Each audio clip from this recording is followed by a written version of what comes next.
Hi students, today 10th max exercise 1.1ல one of the important question, 6th question பார்க்கலாம். The 6th question பாருங்க. Let A is equal to x belongs to W such that x less than 2 அப்படின்னு கொடுத்துருக்காங்க. So set ஏல இருக்கிற numbers எல்லாமே என்னது whole numbers அப்படின்னு கொடுத்துருக்காங்க. எக்ஸோட வேல்யூஸ் எது வரைக்கும் தான் இருக்கணும், பிலோ 2 வரைக்கும் தான் இருக்கணும். Whole number starting from 0. அப்போது ஏ செட்டில் ஃபஸ்ட்டு 0 இருக்கும். ஓகேவா, ஸ்டார்டிங் ஃப்ரம் 0 லெஸ் தென் 2 அப்படின்னு கொடுத்துருக்காங்க. அப்போ 0,1 மட்டும்தான் இருக்கும் ஏ செட்டில். அடுத்து பி செட்டில் பாருங்கள். B x belongs to N சர்ச் that 1 less than x less than or equal to 4. So x belongs to N அப்படின்னா என்னன்றது natural numbers starting from 1. So 1லேருந்து எடுக்கணும். ஆனால் இங்கே 1 எக்ஸ் வந்து ஸோ 1 லெஸ் தென் எக்ஸ் அப்படின்னு கொடுத்துருக்காங்க. அப்போ வந்து 1 விட பெரிய நம்பராக தான் இருக்கணும் எக்ஸ். அப்போ 2லேருந்து ஸ்டார்ட் ஆகும். ஸோ 2, 3, 4 ஏன் சேர்த்துக்கிறோம், ஈக்குவல் டு சிம்பிள் கொடுத்துருக்காங்க. அப்போ 4 சேர்த்துக்கணும். இங்கே ஈக்குவல் டு சிம்பிள் கொடுக்கல, அதனால் 1 சேர்க்கக்கூடாது. ஸோ பி செட்டில் 2, 3, 4 அப்படின்னு இருக்கும். ஸோ 2, 3, 4 அப்படின்னு இருக்கும். So this is a B settle. Okay, next C அவங்க டைரெக்டாக கொடுத்துருக்காங்க, அதை அப்படியே எழுதிக்கலாம். 3,5. So C. இப்போது ஃபஸ்ட்டு பாயிண்டில் பார்த்தீங்கன்னா A cross B union C is equal to A cross B union A cross C அப்படின்னு கொடுத்துருக்காங்க. ஸோ ஃபஸ்ட்டு எல்ஹெச்எஸ்ன்னு எழுதிக்குவோம். லெஃப்ட் ஹேண்ட் சைடில் நமக்கு A cross B union C அப்படின்னு இருக்குது. இதில் ப்ராக்கெட்ஸ் உள்ளே இருக்கிறது ஃபஸ்ட்டு எடுத்துக்கணும். ப்ராக்கெட்ஸில் உள்ளே இருக்கிறது தான் ஃபஸ்ட்டு கண்டுபிடிக்கணும். ஸோ அப்போ B union C is equal to B set என்ன சொல்லுங்கள், 2, 3, 4 பி செட்டு யூனியன் சி செட்டில் என்ன இருக்குது 3,5 அப்படின்னு இருக்குது. ஸோ இப்போது யூனியன் என்ன பண்ணணும், ஜாயின் பண்ணி எழுதணும். அப்போது 2, 3, 4, 5 எக்ஸ்ட்ரா இருக்கிறது மட்டும் ரிப்பீட்டடாக எழுதக்கூடாது, எக்ஸ்ட்ரா இருக்கிறது மட்டும் தான் எழுதணும். So this is B union C. அடுத்து ஃபுல்லாக எழுதணும், எல்ஹெச்எஸ் ஃபுல்லாக. அதாவது A cross B union C equal to what is A, 0,1. Okay, this is A cross B union C. Already நம்ம கண்டுபிடிச்சி வச்சுருக்கோம் இல்லையா, 2, 3, 4, 5. ஓகே, ஸோ கார்ட்டீசியன் ப்ராடக்ட் பண்ணுறோம்.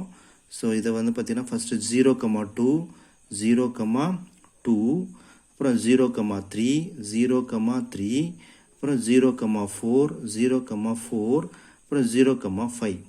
ஓகே, அடுத்து 1,2, 1,2, 1,3, 1,4, 1,5.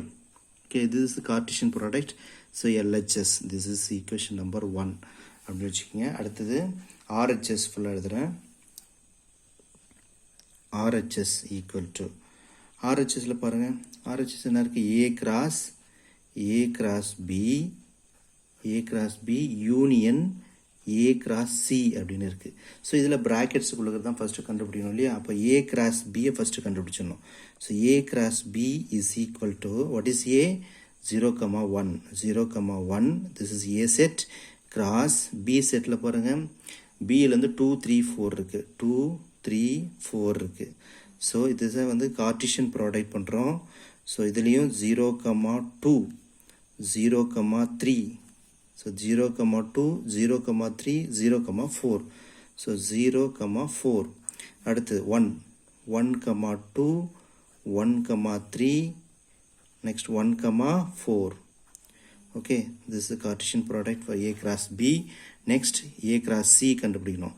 So A cross C Cartesian product is, so A is 0,1. okay, set C is 3,5. okay, this Cartesian product is 0,3, 0,5.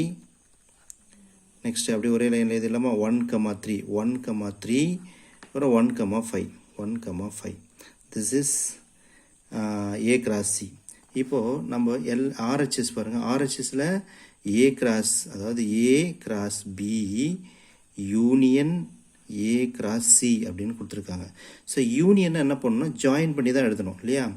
So join பண்ணி எழுதணும், அதாவது இதையும் ஏ கிராஸ் பியும் ஏ கிராஸ் சியும் ஜாயின் பண்ணி எழுத போகிறோம். ஓகே சரி, இப்போது இதில் 0,2 இருக்குது, ஆர்டராக எழுதிக்கங்க. 0,2, அப்புறம் 0,3 இருக்குது, 0,3 ரிப்பீட்டடாக இருந்தால் எழுத தேவையில்லை. 0,4 இருக்குது, 0,4 அடுத்து 0, அது முடிச்சு அது இங்கே பாருங்க 0,3 0,5 இருக்குது, அதை எழுதிங்க. 0,5 0,5 எழுதியாச்சு. அடுத்து இங்கே பாருங்கள் 1,2 இருக்குது, அடுத்ததாக 1,2, அப்புறம் 1,3 1,4 இருக்குது. இங்கே எக்ஸ்ட்ரா இருக்குது 1,5. So this is equation number 2. Okay, this is equation number 2. Okay, so see that equation number 1, 0,2 0,3 0,4 0,5 1,2 1,3 1,4 1,5. இங்கே வாங்க 1,2 1,3 1,4 1,5, அதாவது 0,2 0,3 0,4 0,5. ஸோ இது சேமாக இருக்க ரெண்டுமே. So LHS equal to RHS from equation number 1 and 2 அப்படின்னு எழுதணும். From equation number 1 and 2, LHS equal to RHS, hence proved. So அவ்வளோதான் இந்த சம். Thank you students.